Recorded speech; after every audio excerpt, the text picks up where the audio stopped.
अच्छा जी, चलिए स्टार्ट करते हैं example on Bresson line algorithm. तो उसके लिए सबसे पहले हमें कोऑर्डिनेट्स वैल्यू दी गई होंगी। लेट्स सपोज लेते हैं हम इनिशियल वैल्यू जो है वो 2 है एंड फाइनल वैल्यू जो है वो है 6 और 4। ठीक है, तो ये वैल्यू आपको फॉर एग्जांपल क्वेश्चन में दी गई है। तो applying Bresson line drawing algorithm, our first we have to calculate slope of the line। तो स्लोप ऑफ द लाइन के लिए आपने क्या करना है, डी वाई और डी एक्स की वो वैल्यू पुट करना है। डी वाई मतलब कि y2 minus y1, x2 minus x1, तो y2 4 माइनस 2 और 6 माइनस 2 मतलब 2/4 एंड सिंप्लीफाई कर लो तो 1/2। यहाँ स्लोप की वैल्यू जो है वो लेस देन 1 आ गई है। ठीक है, तो ये तो हमारे पास एक कंडीशन होगा। ठीक है, इसके साथ हमें जो डी वाई वैल्यू है वो क्या है ये आप नोट कर ले, क्योंकि इसको हमने कैलकुलेट करना है बाद में। डी वाई की वैल्यू हमारे पास 2 है एंड डी एक्स की वैल्यू जो है वो है 4। डी एक्स की वैल्यू जो है वो है 4।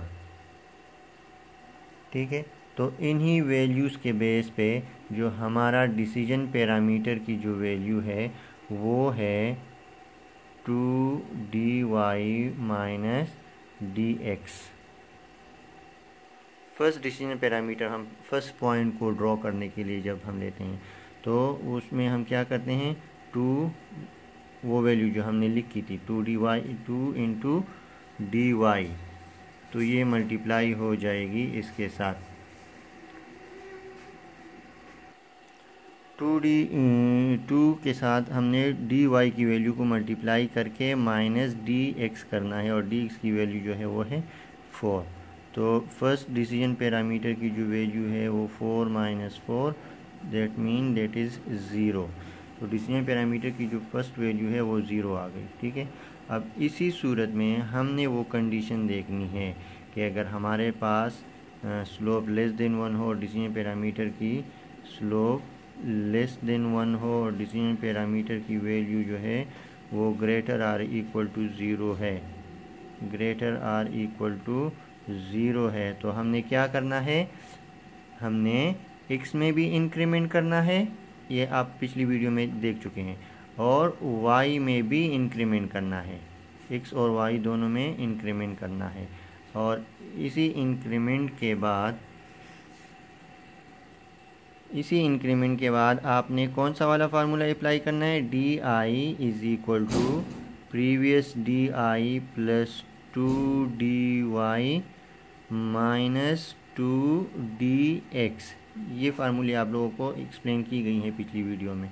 ठीक है, तो डी आई की जो पहली वैल्यू है वो क्या है 0 प्लस 2dy की वैल्यू जो है ये वाला minus 2dx, 2 into D Y की वैल्यू 2 माइनस 2 इंटू 2dx, तो ये आ गया 0 plus 4 minus 8 is equal to minus 4।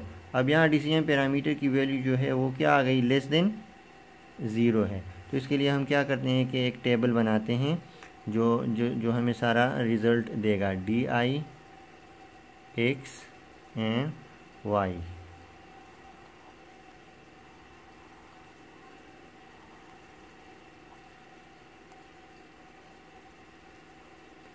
अच्छा, पहले डी आई की वैल्यू क्या थी, वो थी जो पहली first value 2dy minus D x that is 0।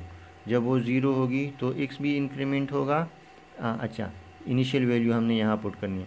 जब इसकी वैल्यू 0 आ गई तो x भी इंक्रीमेंट होगा और y भी इंक्रीमेंट हो जाएगा। ठीक है, इसके बाद जो अभी नेक्स्ट जो हमारे वैल्यू आ गई है, नेक्स्ट जो हमें वैल्यू आ गई है वो क्या है, वो -4 है। ठीक है, तो जब -4 आ गया तो हमने क्या करना है, जब आपके पास वैल्यू -4 आ गया यहाँ पर, जैसे ये वैल्यू मैंने अभी पुट कर दी है -4, ये कैसे आ गई? इसी कैलकुलेशन के बेस पर, इसी कैलकुलेशन के बेस पे ये आ गई।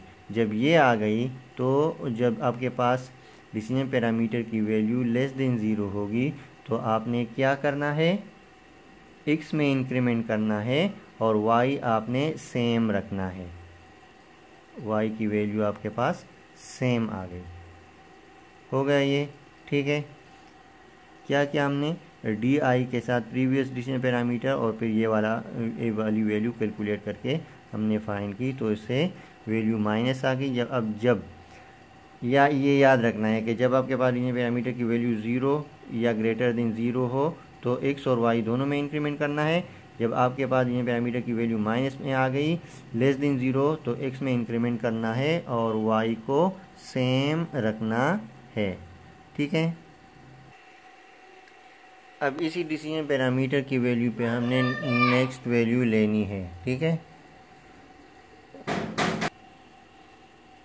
अब जबकि डिसीजन पैरामीटर की वैल्यू माइनस है तो उसी के लिए हमने ये वाला रूल जो हम पहले लिख चुके हैं, less slope is less than 1 and decision parameter is less than 0 है, तो उसमें हम क्या करते हैं?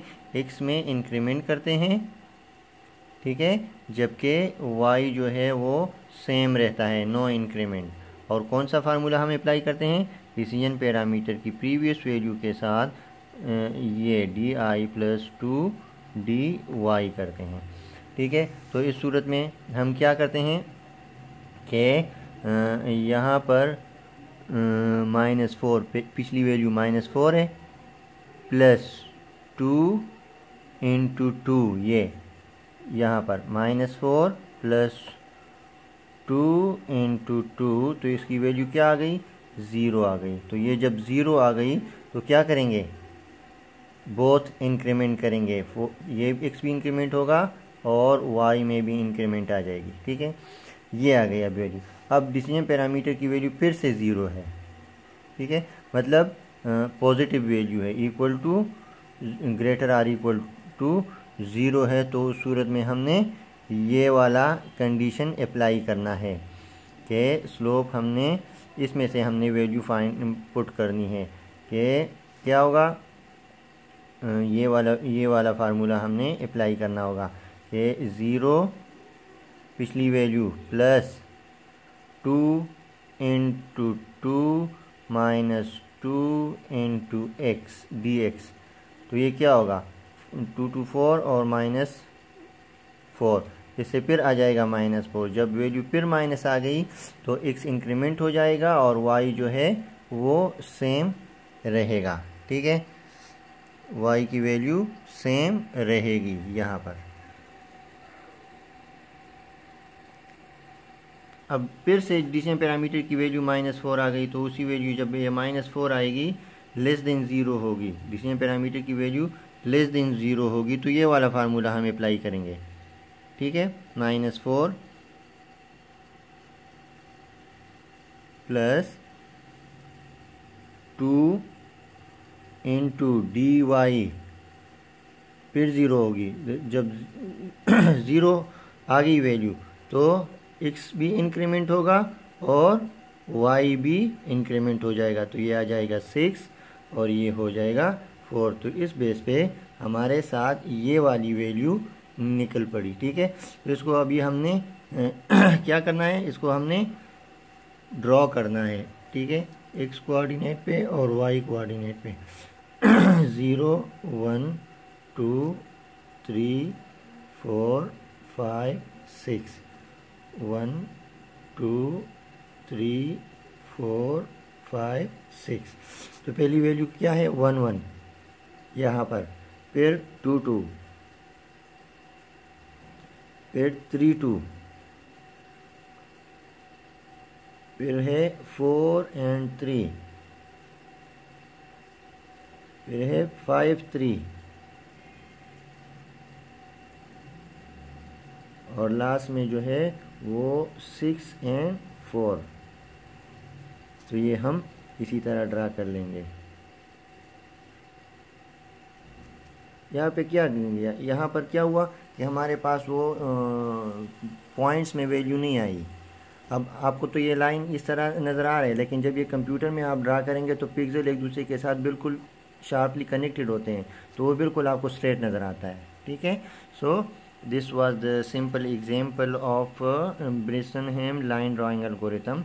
आपने बस ये कंडीशंस फॉलो करनी है, ये कंडीशन और ये वाली। ठीक है, तो ये वीडियो आप देख लें और इसी को पेपर पे नोट आउट कर लें, और इसके साथ साथ आपने अलग एग्जांपल्स लेनी है, अलग पॉइंट्स लेने हैं। मैंने यहाँ 2 लिया, 4 6 लिया, आप अलग अलग पॉइंट्स ले लें। ठीक है, so try it and best of luck.